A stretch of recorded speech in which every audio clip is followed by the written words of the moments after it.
nostri pennelli. I nostri pennelli sono studiati apposta per fare le venature. Questi pennelli hanno la caratteristica di trattenere l'acqua, cioè se noi immergiamo dentro le setole nell'acqua, anche se lo alziamo il pennello, non va giù l'acqua. Vi faccio una piccola dimostrazione. Andiamo a mettere in un bicchierino l'acqua, andiamo a togliere il nostro cappuccino che c'è sul pennello, lo immergiamo nell'acqua, proprio, guardate, l'acqua non gocciola, solo acqua. Quindi, quali sono anche le caratteristiche di questo pennello? Prendiamo il pigmento bianco, ci aggiungiamo dentro l'acqua, giriamo bene bene, faccio un esempio di qualche venatura,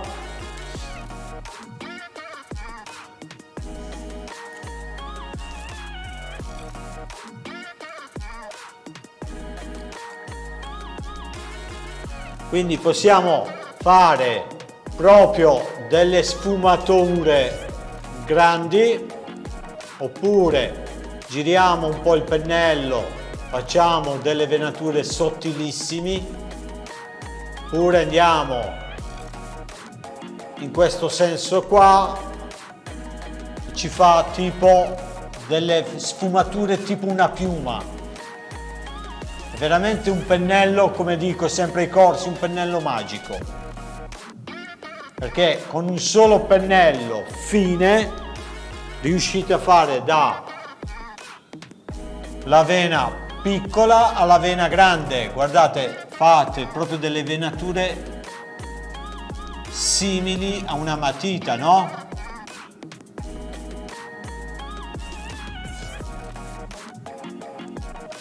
Dalla vena grande, guardate proprio le sfumature che va a creare questo pennello, i chiari e scuri.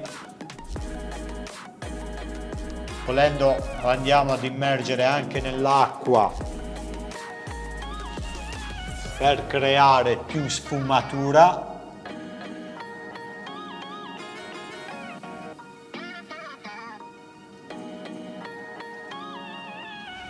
Dopodiché possiamo riutilizzare solo la punta per andare a riprendere qualche dettaglio, no?